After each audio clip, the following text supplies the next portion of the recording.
Warm welcome for Kelly. Kelly?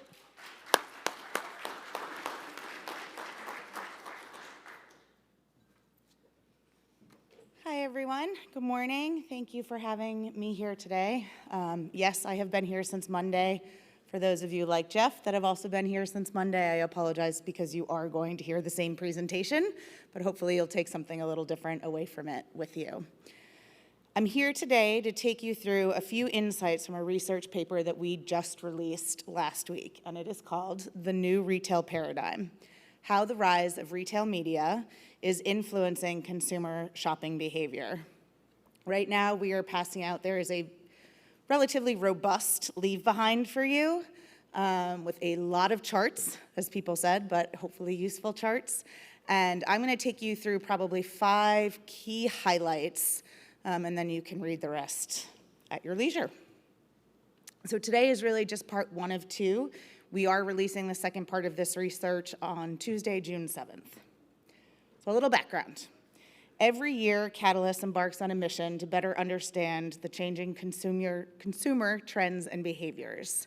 Our goal really is to uncover timely, relevant, and valuable information that helps our clients, our colleagues, and our partners make smarter, better business decisions. This year, Catalyst, in conjunction with Xaxis, wanted to really better understand just how the retail sector is waking up to the emergence of a new paradigm, especially as the world begins to navigate what is our new normal. What consumer habits are here to stay? What consumer habits are fleeting? And most importantly, what does this all mean for brands? And the answer to that question will come in part 2. Just a little bit of a spoiler alert, I will not be going through that today. So again, a 2-part study. We did this in partnership with London Research, and we examined consumer attitudes and behaviors specifically around e-commerce and retail media.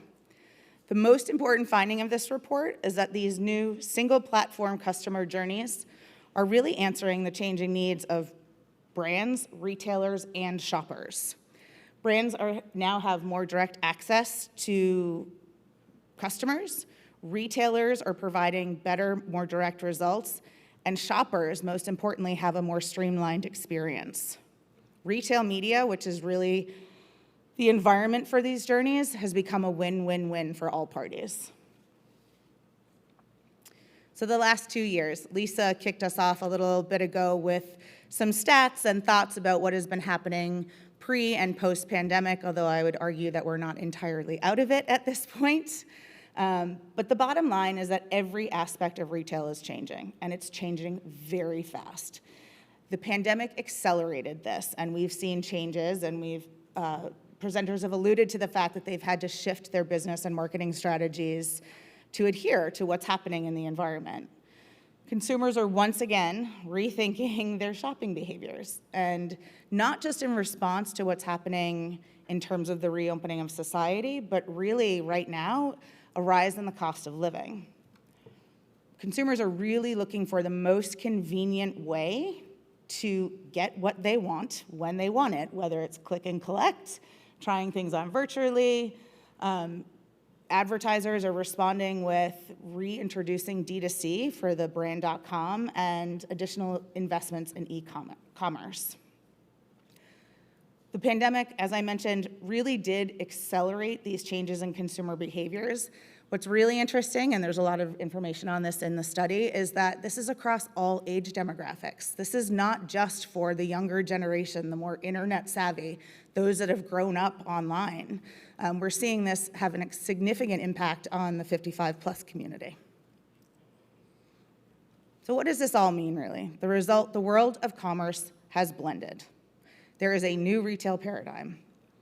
The consumer is in control.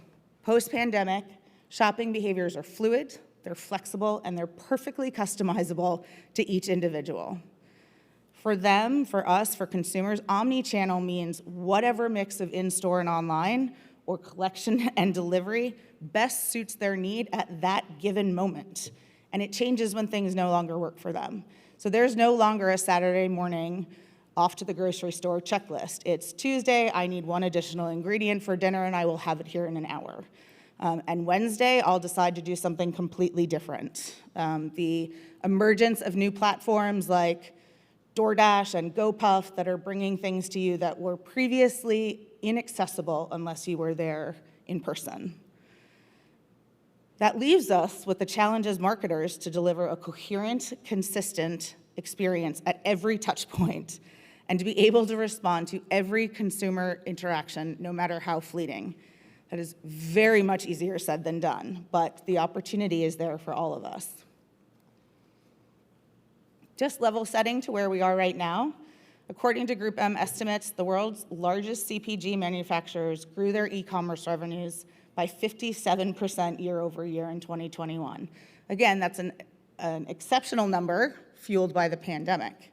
However, the same report projects that the e-commerce sales growth will grow an additional 19% in 2022, 16% in 2023, and 15% in 2024. So while not at a staggering number like 57, the growth is still increasing in the double digits. The opportunity for e-commerce is huge. Right now, the value of global retail e-commerce is at $5.4 trillion. It's incredible. So a result of that, 5 key things that I want everyone to think about today. Number 1, is the evolving buyer journey. People are simply shopping more often in more places. All media becoming shoppable is really the new consumer journey. So shopping no longer sits alone by itself or in a store. It's across every stage of the funnel. And more than ever, shopping is now part of the omni-channel execution. We can't afford to operate in silos anymore because that is not the experience of our consumers. E-commerce platforms are responding to this, and they are becoming more full funnel than ever before. They are not just the last click to conversion. The rise of retail media in general, both on e-commerce sites and targeted to other digital properties based on retailer information, is shortening customer journeys. We already knew they were not linear, but now it's being condensed. The entire buying process, from discovery to purchase, is increasingly happening on one single platform. And this can be an e-commerce site like an Amazon or a Walmart, a search engine like Google, or a social platform such as Instagram, which is empowered by shoppable media. The shopper journey is truly shifted to a single point of discovery and purchase, and is influenced more than ever by convenience, price, and entertainment. This is especially true among the 18 to 34-year-old age group because they have known nothing else than everything is shoppable, and they expect that now from all of their brands. More than half, sorry about that. Sorry, this skipped ahead. More than half of US consumers now that say their online purchasing journey starts on an e-commerce or retail site. And we knew this years ago when Amazon overtook Google as the #1 search engine for product discovery. So really, it's never been more important to ensure omni-channel presence to capture attention and reach the consumer at the right at or near the point of purchase. We look at this as really an opportunity to convert, increase basket size, and learn more about our consumers. And you'll hear a lot, I'm sure, over the next 24 hours about first-party data, and that is going to be critical to our success in the future. Second point, shopping is now a hybrid experience. Even after 2 years of the pandemic, 50% of consumer shopping still happens in store. And in some cases, this feels like a treat to go back in after 2 years. But at the same time, we're more reluctant than ever to give up the things that have made our lives easier. E-commerce is a huge piece of that. So the ease of use, the convenience, getting what I want when I want it, quality of life. We're seeing this play out across a lot of facets right now. And Jeff, I think even Jeff said it. People are reluctant to go back to that morning and evening commute because, my God, that's a lot of time we got back in our lives. And we can get a lot of other things done that sort of help make that work-life balance easier. What that leaves brands with is a healthy space to meet consumers elsewhere, not in store. They must build a digital strategy that complements the physical, as consumers want to be able to convert. They actually expect the option to do that wherever they go. With rising inflation, again, things that have already come up today, and I'm only the third speaker, rising inflation, higher fuel prices, the ongoing supply chain issues, it's no surprise that low prices are the top of mind for 83% of consumers. And this has been a shift over things that we've heard about in the past, like free shipping, but it's not surprising. And as we think about what's driving repeat purchases, what's gonna help build our lifetime value, people are making decisions on free shipping, fast and reliable delivery, convenience, loyalty, all of the above, and I'm sure we'll touch on that again in the next 24 hours. As a marketer, I can't set my clients' prices, but I can help them have meaningful interactions with customers. Across all ages, online communication is playing a key role in driving repeat purchases. These numbers are rising significantly for the 18 to 34 age demographic, and this is a critical relationship for brands to build now so that they can establish a relationship with these consumers and bring their digital-first, shoppable everything mindset with them. Again, thinking ahead to what is ultimately the lifetime value of this consumer. We need to get in and we need to communicate with them early on in order to build it. What we're seeing from a retail perspective, and this is a little surprising, but also very encouraging, is that attitudes to online advertising have nudged up from an already positive level. So instead of the keep out mentality, despite ongoing privacy concerns, consumers are maintaining, and if not increasing, a positive attitude to advertising on e-commerce sites. It's increased 13% for those in the over 55 demographic, and even 5% for 18 to 34. Again, those that are used to pushing things out or keeping things out if they're not interested. The bottom line of this is that it's good news. It means that we as marketers are doing our jobs right, and that overall the value exchange is improving for consumers. We believe we're on the right track as an industry, but again, with privacy concerns being what they are right now, ensuring that we are delivering custom messaging, including being laser focused on what the creative piece of that messaging is at the right time in the right place is more important than ever. As brands, we have the opportunity to reach across channels and platforms, and we can use retail media as the connector. The future of retail is really in technology.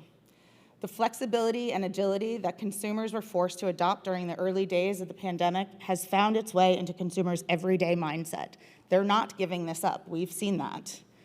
Consumers continue to look ahead with curiosity, a sense of experimentation, because new opportunities continue to emerge.